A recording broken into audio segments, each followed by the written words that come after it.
L'édifice du Centre, l'un des bâtiments les plus connus du pays. C'est le joyau des édifices du Parlement à Ottawa et un symbole canadien fondamental. Conçu dans le style néo-gothique par John Pearson, c'est un véritable chef-d'œuvre architectural. Combinant d'immenses dimensions avec un sens artistique et un savoir-faire minutieux. Il rappelle Westminster tout en étant typiquement canadien. Se promener dans les couloirs de l'édifice du Centre, c'est comme traverser l'histoire. Chaque pièce et chaque espace raconte l'histoire du Canada passé et présent et du Canada dont l'histoire n'a pas encore été écrite. Abritant les deux chambres du Parlement, cet édifice est souvent considéré comme symbole de la démocratie. Entre ces murs, plusieurs générations ont contribué à façonner le Canada d'aujourd'hui par la détermination et le défi.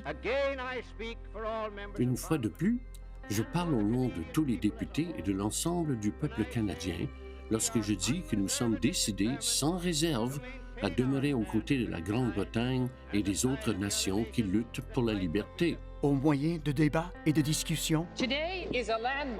Aujourd'hui est un tournant pour ce gouvernement et, en fait, pour tous les Canadiens. Aujourd'hui, nous ouvrons les portes aux possibilités et à l'égalité sur le lieu de travail. Au fil de conflits et de compromis.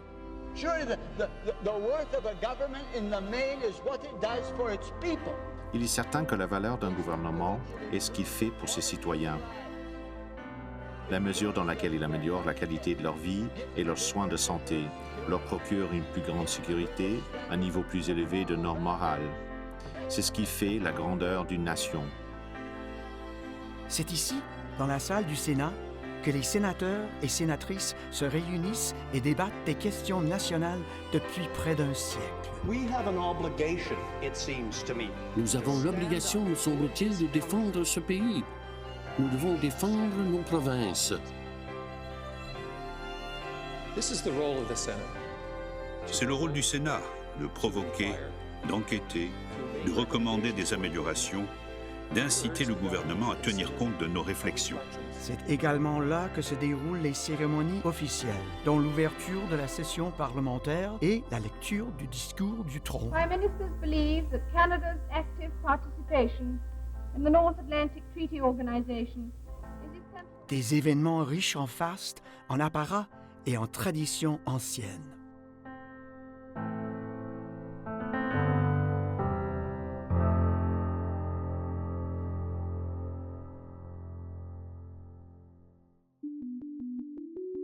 L'édifice du Centre est actuellement fermé. Depuis 2019, le bâtiment subit une modernisation absolument nécessaire. Ce n'est pas une mince affaire. Il s'agit d'un projet qui durera une dizaine d'années et qui devrait être terminé en 2031. Le coût estimé se situe entre 4,5 et 5 milliards de dollars. Actuellement, plus de 450 travailleurs sont présents chaque jour sur le site et ce nombre augmentera lorsque le projet atteindra son apogée. Il réunit un large éventail d'experts dans divers domaines, dont l'ingénierie, la construction, l'architecture, la maçonnerie et la restauration, entre autres. Il s'agit du plus grand et du plus complexe projet de réhabilitation d'un édifice patrimonial jamais entrepris au Canada. Jennifer Garrett est à la barre. Depuis 2016, elle est directrice générale du projet de réhabilitation de l'édifice du Centre. Et elle est actuellement sous-ministre adjointe par intérim à Services publics et Approvisionnement Canada. Il s'agit du ministère chargé de superviser les édifices de la colline du Parlement. Le bâtiment avait grand besoin d'être restauré avant le déménagement. Il est magnifique. Et à l'œil nu, lorsqu'on le traverse, on pourrait penser qu'il n'a pas besoin d'être réhabilité. Mais en réalité, si vous regardez de près, vous verrez les fuites du toit, les endroits où le bâtiment a subi des changements assez spectaculaires. Et si nous n'étions pas intervenus dans le bâtiment, nous aurions mis en péril le fonctionnement du Parlement. Garrett et son équipe ont une longue liste de travaux à effectuer. Il y a aussi des fuites de conduites d'eau et de chauffage qui datent du début du 20e siècle, comme celles que l'on trouve dans le sous-sol. Le système de ventilation a été conçu pour une époque où les bureaux étaient chauffés par des cheminées à bois et il faut maintenant le remplacer. Certaines sculptures sont endommagées. Il y a du mortier qui s'effrite et des pierres qui sont fissurées. Si rien n'est fait, certaines sculptures et les pierres qui les entourent disparaîtront. Le béton qui soutient le bâtiment se dégrade aussi. Par exemple, cette colonne au sous-sol de la Tour de la Paix. Enfin, l'acier à l'intérieur et à l'extérieur du bâtiment rouille et se dégrade.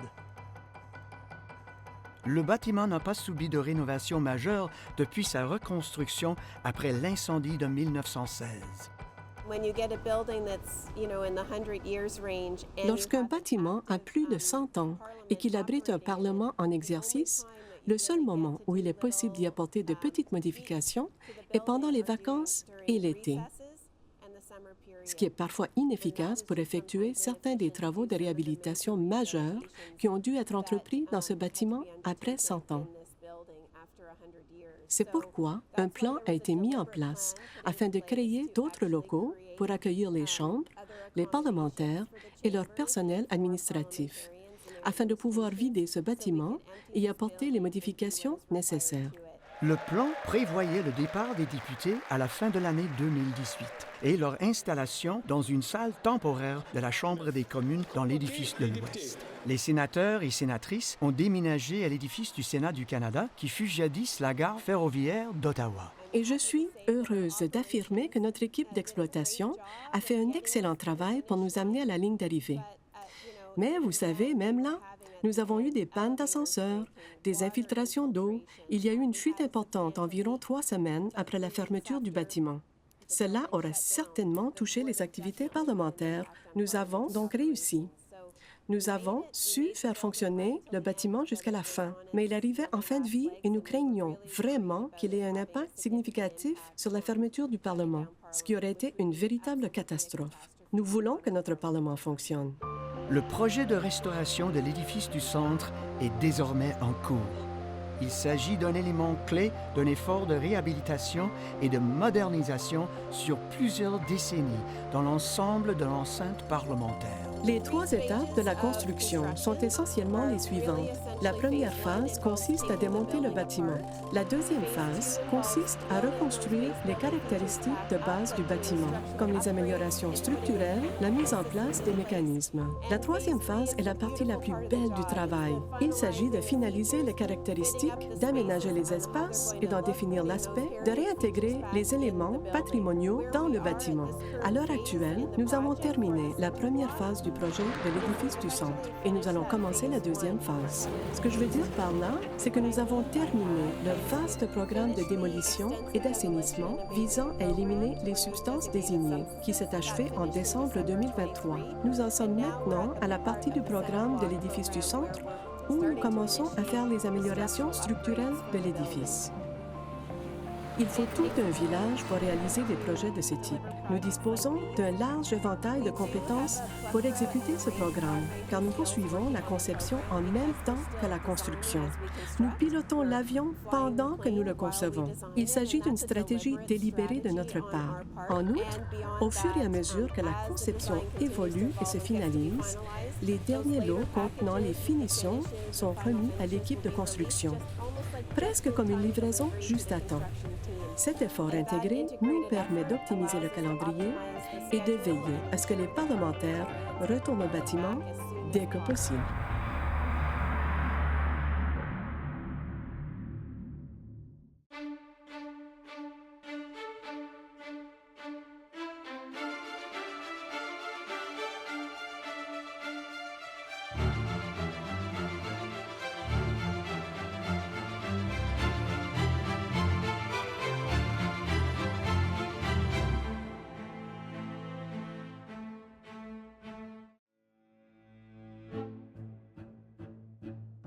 Le 6 novembre 1867, le premier Parlement du Canada s'est réuni ici, à la Chambre des communes. Voici à quoi ressemblait l'édifice du centre au premier jour de la Confédération. À l'époque, Ottawa n'était peut-être pas l'endroit le plus sophistiqué. 10 ans plus tôt, la reine Victoria avait surpris beaucoup de gens lorsqu'elle en avait fait sa capitale. Le premier gouverneur général du Canada, Lord Monck, a fait remarquer que l'endroit ne pourrait jamais atteindre un niveau élevé. La critique de Lady Monck était plus sévère. Elle écrivit dans son journal qu'ils étaient très dégoûtés par l'aspect sordide d'Ottawa. Je me demandais comment nous pourrions y vivre. Malgré ce manque d'enthousiasme pour la nouvelle capitale, la planification et la construction des bâtiments du Parlement ont commencé. Johanna Misgala est la conservatrice de la Chambre des communes. Elle connaît l'histoire de ce bâtiment mieux que quiconque. Pour comprendre cet édifice de la colline du Parlement et le contexte dans lequel s'inscrit le plan de rénovation et de restauration, il faut remonter dans le temps et examiner le bâtiment original qui se trouvait sur la colline et qui a été conçu par Thomas Fuller et Chilion Jones. Il s'agissait alors d'un bâtiment néo-gothique et le bâtiment que nous connaissons aujourd'hui en partage certaines caractéristiques extérieures, mais il s'agit d'un bâtiment très différent et véritablement du 20e siècle. L'édifice du centre ouvre officiellement ses portes en juin 1866. Toutefois, les édifices du Parlement ne sont pas encore terminés. Un an plus tard, le 1er juillet 1867, le Dominion du Canada voit le jour. Un événement qui s'accompagne d'un sentiment accru de fierté à l'égard d'Ottawa. Sa réputation de bidonville boueux s'estompe rapidement. La jeune capitale se développe et se transforme. Orné, décoratif et innovant, cet ensemble de bâtiments est considéré par beaucoup comme l'un des plus beaux exemples d'architecture néogothique au monde. Ce bâtiment est resté sur le site pendant une cinquantaine d'années. Le 3 février 1916, un incendie s'est déclaré et a quasiment détruit le bâtiment.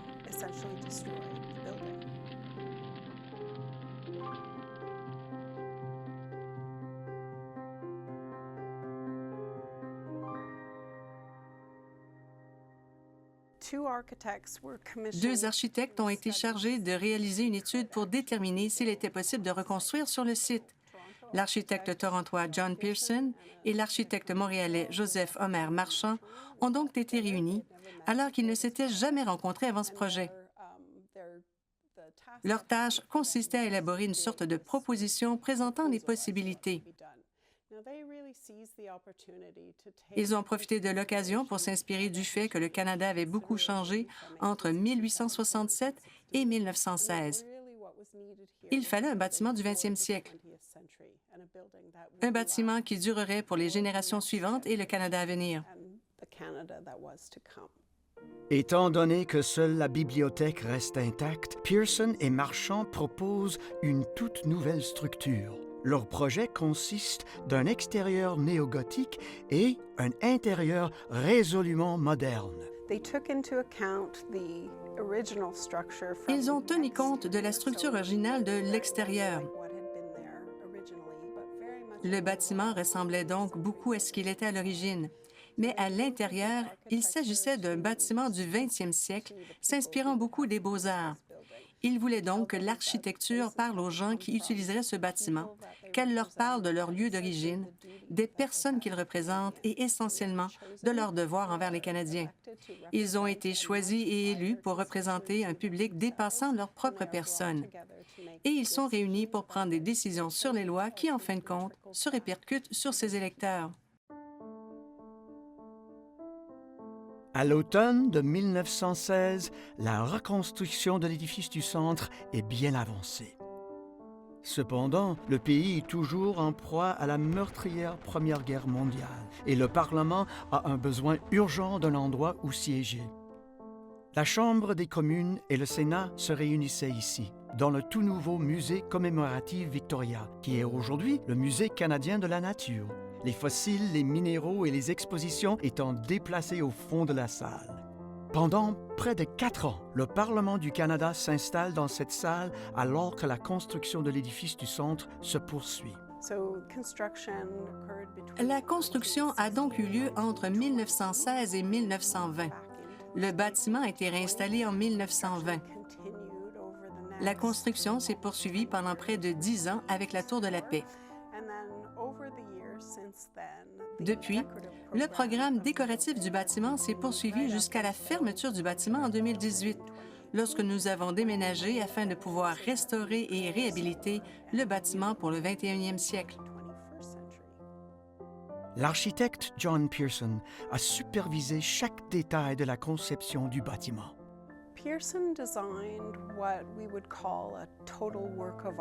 M. Pearson a conçu ce qu'on pourrait appeler une œuvre d'art totale, en ce sens que non seulement la structure physique du bâtiment, mais aussi les éléments décoratifs, l'ameublement et même l'aménagement de l'espace visaient à permettre aux gens de comprendre la raison d'être du bâtiment et ce qui s'y passe.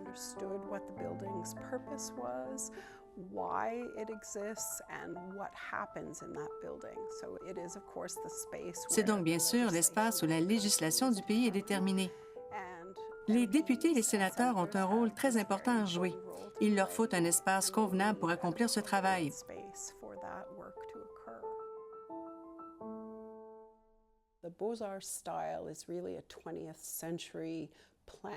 Le style Beaux-Arts est en fait un plan du 20e siècle. Il se caractérise par une hiérarchie de l'espace, une simplicité du but du bâtiment. Il y a une hiérarchie quant aux éléments décoratifs, ce qui veut dire que les espaces les plus importants pour comprendre le lieu justifient la décoration maximale et les principes de conception les plus élevés.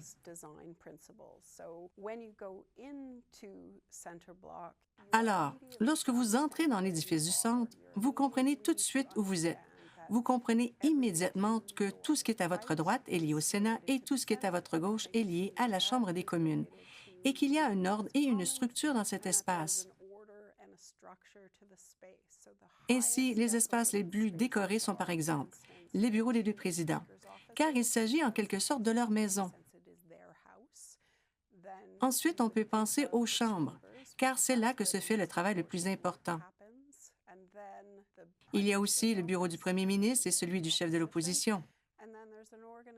Les salles destinées aux fonctions publiques sont organisées, mais à mesure que l'on monte aux étages et que l'on accède au bureau, le bâtiment ressemble beaucoup à n'importe quel bâtiment typique du 20e siècle de l'époque.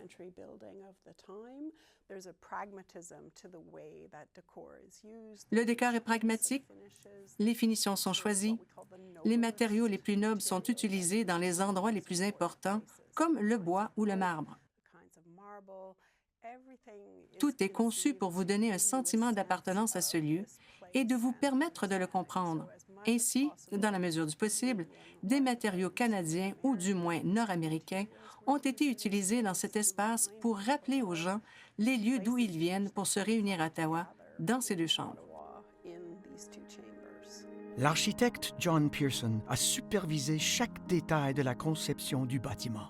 M. Pearson a également inclus plusieurs thèmes qui se reflètent dans l'ensemble du bâtiment. L'un des plus importants est la métaphore du navire d'État.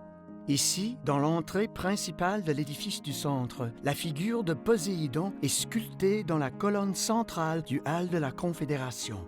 Poséidon est le dieu grec des mers, des tempêtes et des séismes. Ensuite, il y a ce qu'on appelle un compas rose, et en utilisant le marbre sur le plancher, on a une vue de la mer, de la terre et enfin du cosmos. L'idée est encore cette métaphore du navire de l'État, l'idée que peu importe les difficultés, il y a toujours un ordre et une bonne gouvernance, et qu'il y a toujours quelqu'un qui dirige le navire et qui est essentiellement à la tenue du gouvernail. Lorsqu'on se trouve dans le bureau du premier ministre, on retrouve des éléments décoratifs nautiques partout, car c'est bien sûr le premier ministre qui tient la barre du navire. Et dans tout le bâtiment, il y a de petites touches liées aux poissons ou aux créatures marines ou à d'autres éléments qui rappellent cette métaphore. L'idée est donc que lorsque vous traversez le bâtiment, il y a des choses que vous ne verrez pas au début, mais que vous verrez au fur et à mesure. C'est une façon de vous rappeler constamment ces récits soulignant qui nous sommes, ce que nous faisons dans ce lieu, ce que ce lieu signifie pour les fondements et la structure de notre pays et de notre démocratie.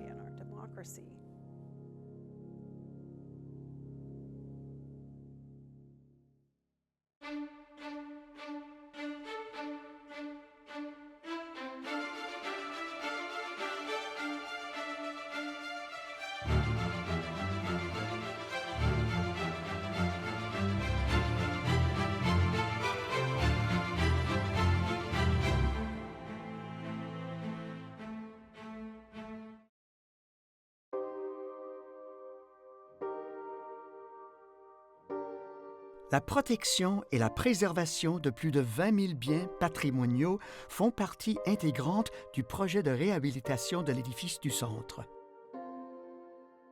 Il s'agit d'œuvres irremplaçables telles que des tableaux, des peintures murales, des vitraux, des sculptures et des boiseries. Un grand nombre de ces biens patrimoniaux ont été soigneusement retirés du bâtiment et entreposés pour être mis en sécurité. La plupart d'entre eux font l'objet de travaux de restauration. Certains objets ne peuvent pas être retirés du bâtiment et doivent être conservés. Ils ont tous été protégés. Il y a un équilibre délicat à trouver entre la restauration et la nécessité de moderniser. Kate Westbury est la responsable du patrimoine pour le projet de l'édifice du Centre. Elle encadre les équipes chargées de la conservation et du patrimoine. Au départ, le rôle de l'équipe chargée du patrimoine est de prendre les commandes.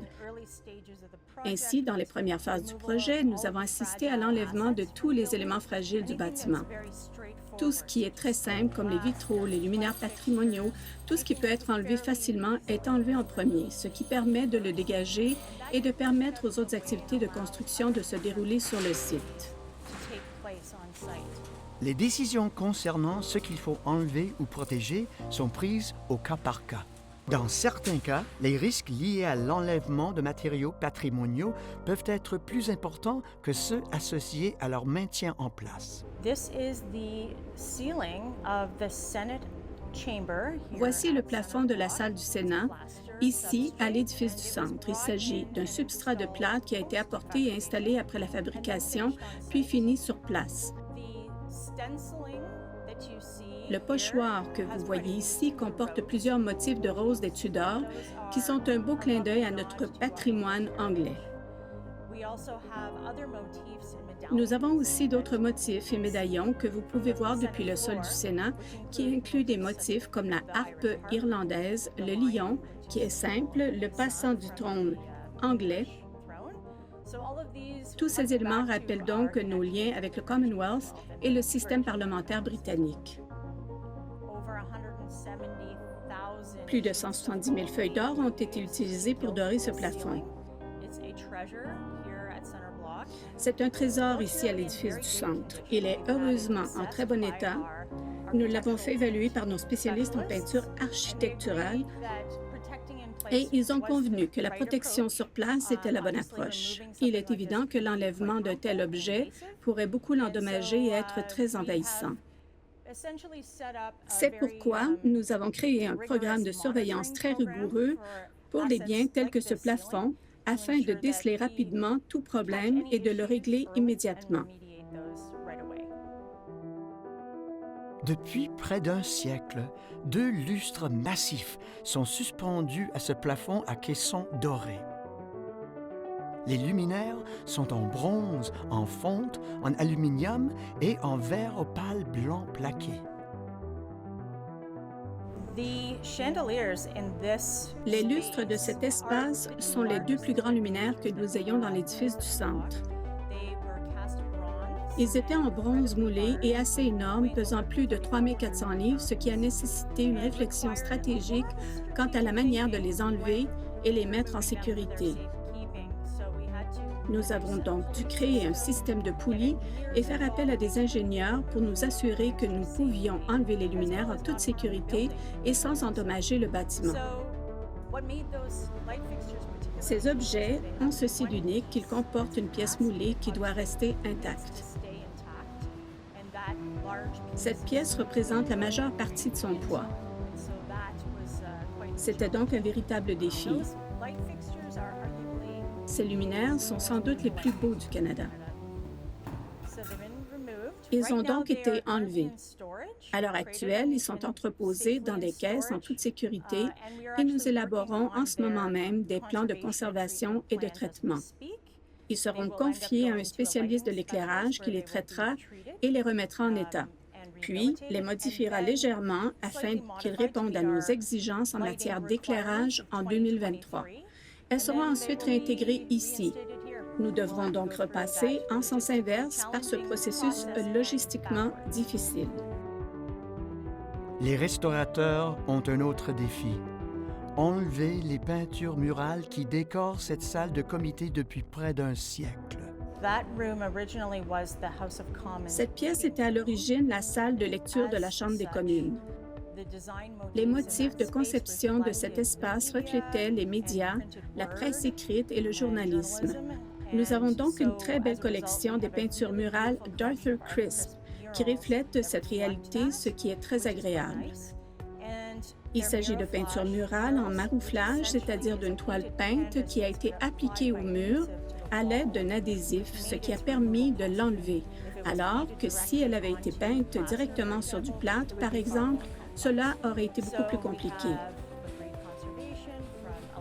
Une entreprise locale de conservation d'œuvres d'art a donc effectué un excellent travail de conservation et a retiré ces œuvres d'art en grattant délicatement chaque pièce et en les enroulant.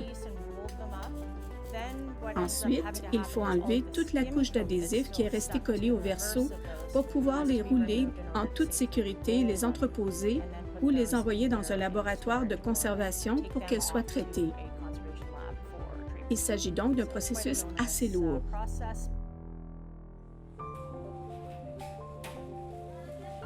Ici, dans le bureau du chef de l'opposition, une autre tâche ardue est en cours. L'enlèvement de fresques centenaires. Celles-ci ont été peintes par l'artiste italien Attilio Pusterla en 1920.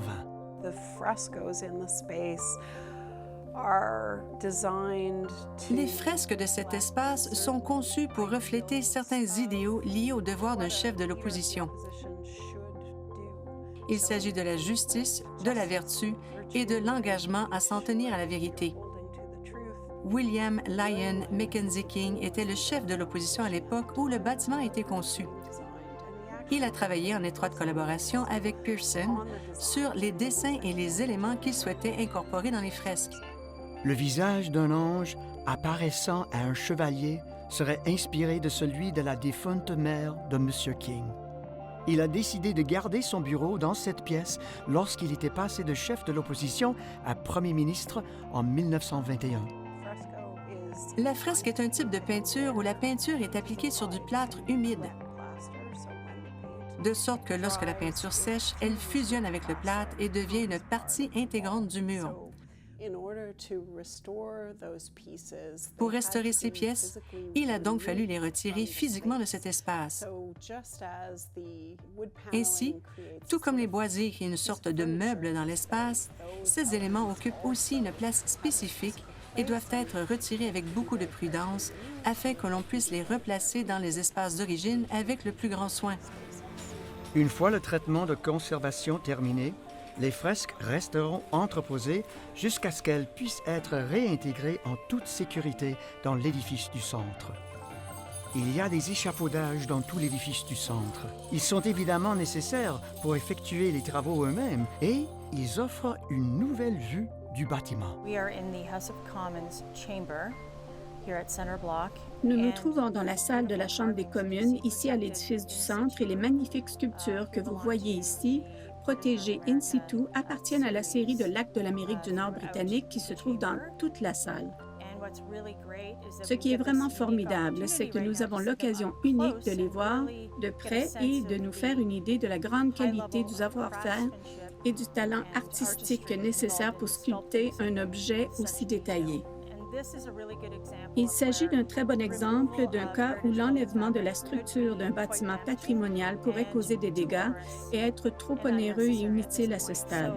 Nous avons donc protégé ces éléments sur place, ainsi qu'une grande partie de la maçonnerie à l'intérieur de la chambre.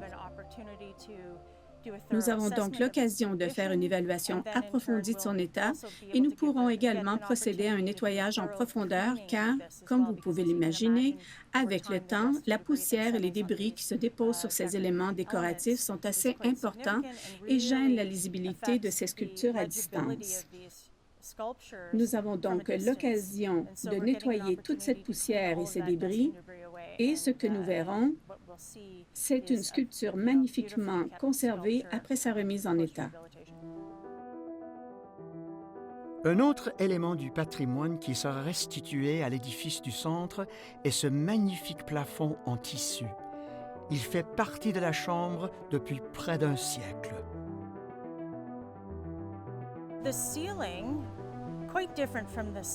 Le plafond, qui est très différent de celui de la Chambre du Sénat, était en fait un textile peint, un lin qui a été enlevé dans le cadre de notre projet d'enlèvement des biens fragiles. Il s'agissait de le sortir du bâtiment et de l'entreposer en sécurité afin de se préparer pour le processus de démolition et d'abattage qui s'impose.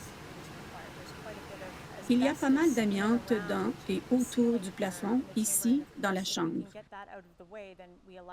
Bien sûr, si nous pouvons l'enlever, nous pourrons alors passer à l'abattage.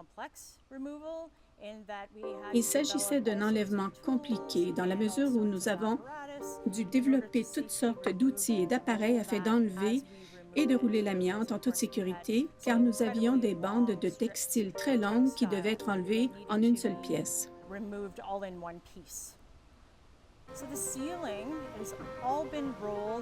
Donc, le plafond a été roulé sur de grands tubes surdimensionnés et il a été très bien emballé car il pourrait encore contenir des matériaux dangereux comme l'amiante. Ces matériaux seront donc nettoyés à fond et conservés afin d'être réinstallés dans le bâtiment.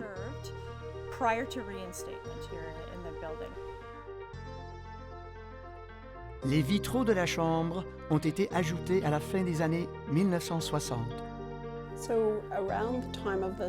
Ainsi, à l'époque du centenaire de la Confédération, le président Lamoureux a commandé plusieurs projets pour l'édifice qui se rapportaient à ces 100 ans d'existence du Parlement. L'un d'entre eux concernait les vitraux commandés pour la Chambre. Il a demandé à la sculptrice du Dominion de l'époque, Eleanor Milne, de réaliser une série de dessins qui serviraient à la fabrication des vitraux. Son idée était de créer un vitrail pour chaque province et territoire afin de rappeler aux parlementaires d'où ils viennent et pourquoi ils se retrouvent dans cet espace.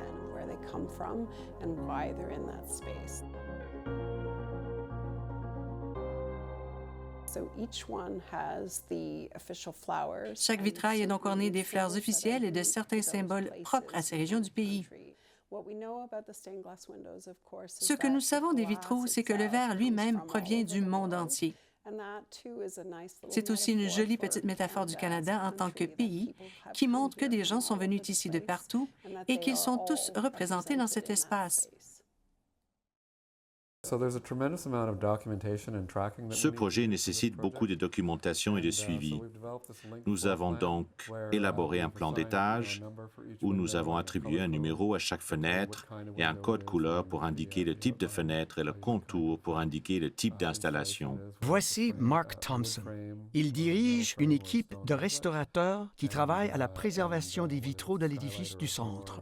Tous les vitraux et les vitraux plombés du bâtiment subissent des travaux d'une manière ou d'une autre. Pour l'essentiel, tout est en voie de restauration. Ce n'est pas une mince affaire. L'édifice du centre abrite 250 vitraux. Certains d'entre eux contiennent plus de 100 panneaux. Le processus de restauration commence par le démontage complet de la fenêtre, pièce par pièce. C'est un travail laborieux. Nous avons passé environ 1 an sur place à tout documenter, photographier, mesurer, à rédiger des rapports, etc. Puis, nous avons passé les 2 années suivantes comme membres de l'équipe chargée de l'enlèvement des biens fragiles, à retirer tous les vitraux et les vitres plombées. Les fenêtres de l'édifice du centre ont été installées pour la plupart dans des réglettes en pierre, une méthode très ancienne qui consiste à creuser un canal dans la pierre, puis à manœuvrer le plomb avec précaution. Certaines fenêtres ont des cadres en bois, d'autres en métal. Celles-ci sont donc assez faciles à enlever. En revanche, les réglettes en pierre, c'est plus difficile. Nous n'avons jamais rien perdu pendant le déplacement.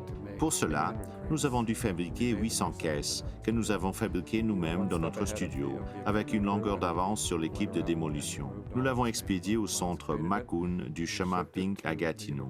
Ensuite, le travail de restauration au studio a commencé. Ce que nous faisons, c'est que nous allons à Gatineau et nous recevons un lot de caisses qui nous prendra environ 1 mois à terminer. Nous les apportons au studio et nous travaillons dessus.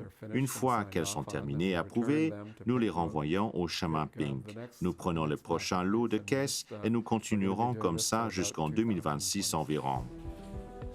Les vitraux subissent actuellement une restauration minutieuse et complexe. Il faut réparer les vitres endommagées, refaire le plomb et les nettoyer. Le plomb est oxydé et peut être dangereux. Les vitraux sont démontés sous l'eau, de sorte que rien n'entre en contact avec l'air. Ce panneau a donc été entièrement restauré. Tout le plan a été remplacé et nous procédons de la même manière que pour les autres fenêtres.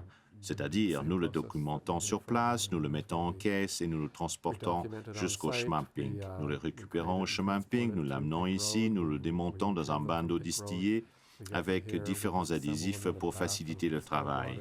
Ensuite, nous remontons la fenêtre sur la frotte que nous avons fabriquée à partir de l'ancienne armature en plomb avant de la démonter. Ce panneau provient d'une des fenêtres de la Chambre des communes, la fenêtre de l'Ontario. C'est la fenêtre la plus au nord du mur ouest. Il s'agit de l'un des panneaux de la lancette inférieure, dont le motif est bien sûr la fleur de trille. Normalement, lorsque ce panneau est réinstallé, il est vertical, mais j'ai pensé qu'il serait préférable de le présenter à la hauteur des yeux, car c'est là que l'on peut tout voir. Parfois, ces fenêtres centenaires contiennent du verre brisé. En tant que conservateur, Mark et son équipe ont pour mission de préserver autant que possible le matériau d'origine. Si le verre est cassé, nous recollons les morceaux à l'aide d'une colle époxy optiquement limpide appelée HXTAL-NYL1, spécialement formulée pour le verre et très résistante. Et comme une grande partie du verre cassé était très mince, nous renforçons souvent le morceau de HXTAL avec une plaque arrière.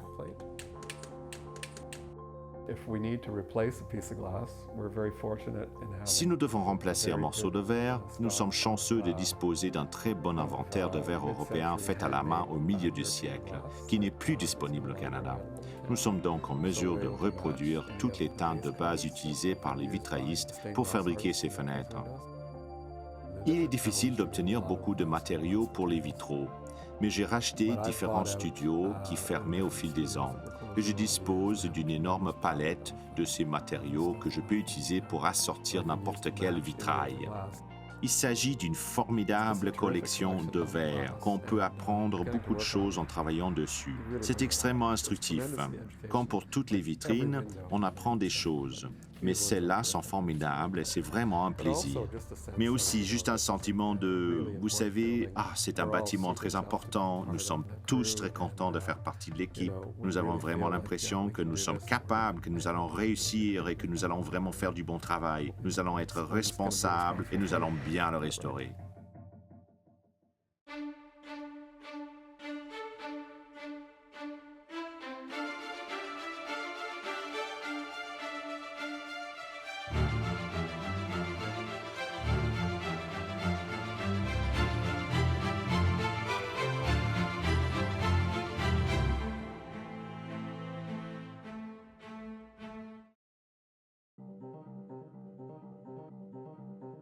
Une équipe d'experts a été recrutée pour le projet de restauration de l'édifice du centre.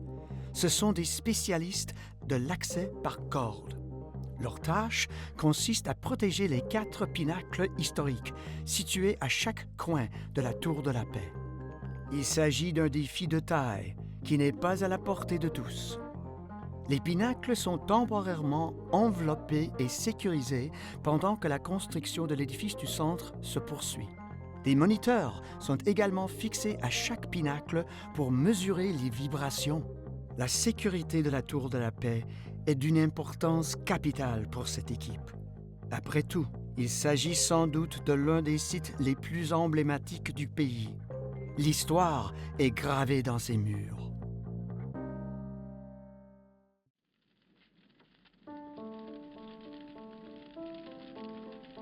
La construction de la Tour de la Paix a commencé après l'incendie de 1916 qui a détruit la Tour Victoria, qui était parmi les premiers bâtiments du Parlement. Conçue par l'architecte John Pearson, la tour a été la dernière partie du bâtiment à être construite. Il s'est élevé une section à la fois. Durant ce processus, Pearson a étudié attentivement la conception. Il a réalisé des esquisses et des maquettes à différents intervalles. Il était décidé à créer une tour apte à servir de monument à la mémoire de ceux tués pendant la Grande Guerre. C'était une lourde responsabilité. Pearson aurait même rêvé de la tour et, en ses propres mots, il a vécu avec elle si longtemps, jour et nuit, en raison de son désir de produire une conception appropriée qui réponde à la fois à sa vision esthétique et à sa vision d'ingénieur. Certains pensent que la Tour de la Paix a couronné la carrière de l'architecte Pearson. D'autres noms ont été envisagés. La Tour Victoria, la Tour de la Victoire, la Tour de la Paix et de la Victoire. Mais Pearson était catégorique. Ce ne pouvait être que la Tour de la Paix.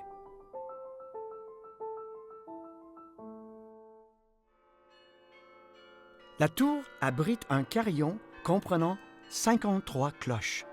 C'est un instrument de musique unique et une mécanique complexe. Il s'agit d'un immense ensemble de cloches jouées par un musicien appelé carillonneur, assis sur un clavier spécial en bois. En frappant une note, on tire sur une corde métallique attachée au battant de l'une des cloches, ce qui fait sonner la cloche. Chaque cloche émet une note distincte. Plus la cloche est grosse, plus la note est grave. Les cloches en bronze ont été installées en 1927. Elles ont été coulées et accordées dans une fonderie de Croydon, en Angleterre. Elles ont été expédiées à Montréal, ensuite à Ottawa par train.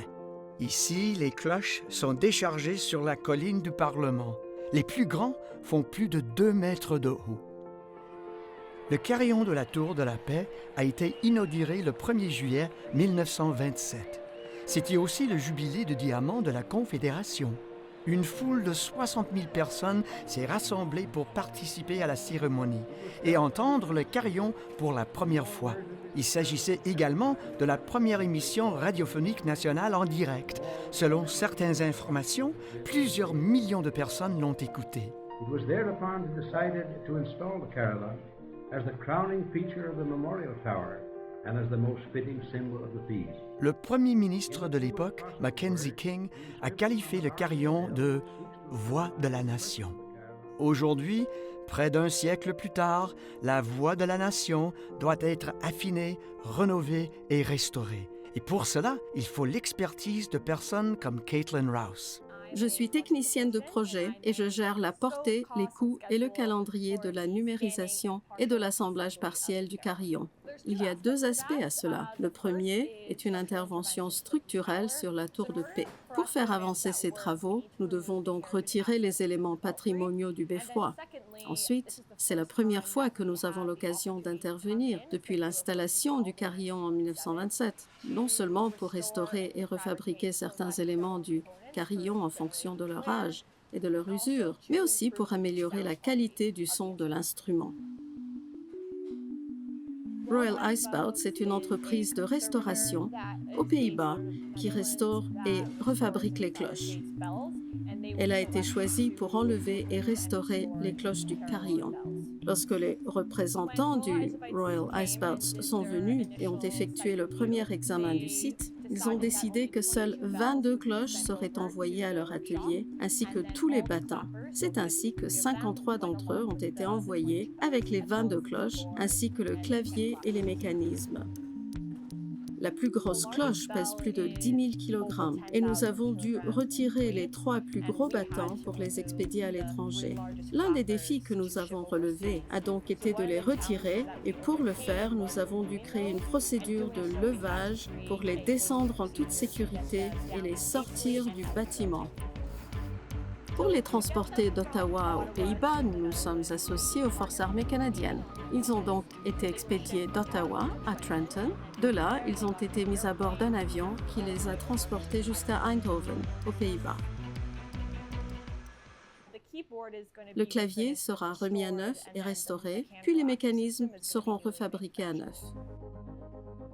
Il n'y aura donc pas d'amélioration moderne apportée au carillon, mais nous défaisons le travail effectué au fil des ans pour qu'il corresponde mieux à son état d'origine, afin de garantir qu'il pourra être joué pendant les 100 prochaines années. Le carillon a été commandé pour commémorer les héros tombés au combat pendant la Première Guerre mondiale, et il est aussi directement lié à notre identité culturelle, puisqu'il est joué lors des cérémonies et des célébrations ici, sur la colline. Moi, j'ai l'impression de participer à l'histoire du Canada et c'est vraiment un honneur de travailler à un projet qui est si étroitement lié à la culture canadienne. Je me souviens qu'à l'époque où j'étais étudiante stagiaire, nous faisions une visite guidée de l'édifice du centre et nous sommes montés dans l'ascenseur jusqu'à la terrasse d'observation où nous nous trouvons en ce moment. En montant, on a un petit aperçu des cloches. J'étais loin de me douter que 5 ans plus tard, on me confierait le projet de les faire enlever. Je suis donc très fière de faire partie d'un pan de l'histoire canadienne. Au deuxième étage de la Tour de la Paix se trouve cet espace, la chambre du souvenir. Est-elle à la fois belle et bouleversante? Longtemps considérée comme le cœur de la tour, cette salle solennelle et sacrée a été créée à l'origine pour honorer les Canadiens morts pendant la Première Guerre mondiale. La chapelle du souvenir est un espace de contemplation. Vous êtes censé y accéder lorsque vous sortez du bâtiment et que vous montez les escaliers de la Tour de la Paix. Vous êtes physiquement dans un bâtiment séparé. Vous descendez un petit couloir et vous entrez dans la lumière. C'est un espace très lumineux grâce aux vitraux qui s'élèvent sur plusieurs étages. Le plafond est également haut de plusieurs étages, de sorte que vous avez l'impression d'être soulevé, mais aussi d'entrer dans un boisé sacré. Pearson l'a imaginé de la manière suivante. Vous arrivez d'une forêt et vous arrivez dans un espace au milieu grâce à la lumière diffuse qui vient des arbres. Le plafond est constitué de ces arcs en éventail qui rappellent un peu l'idée de la canopée des arbres. Il s'agit de la chapelle du souvenir, qui n'est pas un espace religieux, en ce sens qu'il ne s'agit pas d'un espace consacré, mais qui a une signification en termes de réflexion et d'hommage. Elle a donc une allure très différente du reste du bâtiment. Elle est conçue pour être un lieu tranquille où l'on passe un moment à réfléchir aux sacrifices consentis par ces personnes.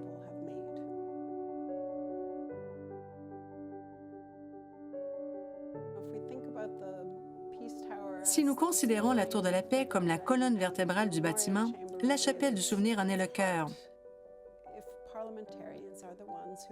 Si les parlementaires sont ceux qui, en fin de compte, décident d'envoyer des gens à la guerre au moyen de loi, ils ont le devoir de rendre hommage à ceux qui font le sacrifice suprême ultime en exécutant ces mêmes décisions.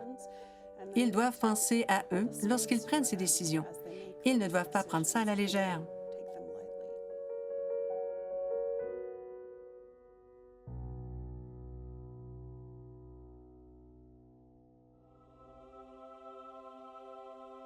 Au centre de cet espace se trouve l'autel du sacrifice. Il est en pierre calcaire de Hopton, le même type de pierre utilisé pour marquer les cimetières du Commonwealth. Sur le côté est inscrit un extrait du célèbre roman et allégorie de l'écrivain anglais John Bunyan, Le voyage du pèlerin. Il est surmonté du livre du souvenir de la Première Guerre mondiale, qui contient les noms de plus de 66 000 Canadiens morts pendant la Grande Guerre. La guerre qui devait mettre fin à toutes les guerres. Le nom de chaque soldat tombé au champ d'honneur est magnifiquement conservé et écrit sur du vélin, un type de parchemin résistant. La création de ce livre a pris des décennies et a été achevée en 1942. À l'époque, le Canada vivait une autre guerre mondiale effroyable. Lorsqu'il a imaginé cet espace, John Pearson n'a bien sûr jamais imaginé qu'il y aurait des conflits militaires ultérieurs. Il a donc été envisagé autour de cet hôtel pour ce qu'on appelait à l'époque la Grande Guerre. Aujourd'hui, il y a 8 hôtels et sur chacun d'eux repose un livre du souvenir différent. Au total, ces livres contiennent les noms de plus de 100 000 Canadiens qui ont fait le sacrifice suprême en servant leur pays. Depuis 1942, chaque matin à 11 heures, un garde en tenue de cérémonie défile devant l'hôtel central et s'incline. Il tourne ensuite une page de chaque livre du souvenir. C'est une cérémonie émouvante et solennelle. La salle est fermée au public, mais les membres de la famille des disparus sont autorisés à se trouver dans la salle pour voir le nom de leurs proches.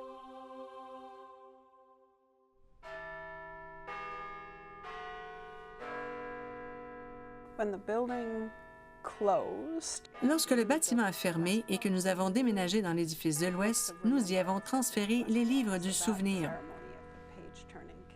La cérémonie de la page tournée se poursuit donc encore aujourd'hui dans un espace qui n'est pas la chapelle du souvenir, mais qui convient au maintien de cet hommage.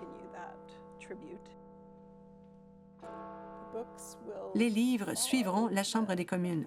Ainsi, lorsque la Chambre des communes retournera dans l'édifice du centre, les livres feront l'objet d'une cérémonie de clôture dans l'édifice de l'Ouest, dans la salle du souvenir, et le lendemain à 11 heures, lors de la cérémonie de la page tournée, les livres seront exposés dans la chapelle du souvenir. L'objectif est de remettre tous les biens patrimoniaux à leur place. Dans notre prochain épisode, nous vous emmènerons aux marches de l'édifice du centre, où la pelouse de la colline du Parlement est une énorme zone d'excavation. Le trou que vous voyez derrière moi a une profondeur de 23 mètres, à peu près. Nous avons rempli 40 000 fois des camions avec des roches que nous avons sorties de ce trou. Nous vous tiendrons au courant des travaux effectués dans les 2 chambres. Nous sortons maintenant du hall d'entrée du gouvernement et nous nous dirigeons vers la chambre. Elle est probablement méconnaissable. Elle ne ressemble pas du tout à votre souvenir avant la pré-fermeture. Apprenez-en davantage sur la cure de jouvence tant attendue que subit ce bâtiment. Il y a environ 365 000 pierres sur le bâtiment. C'est donc un projet de très grande envergure. Et passez du temps avec le 6e sculpteur du Dominion du Canada. Voici un bel exemple de bloc vierge. Voici donc quelques-uns des blocs originaux qui n'ont pas été taillés à l'époque. Tout cela dans le prochain épisode de l'émission de CEPAC, Découvrez l'édifice du centre, la restauration.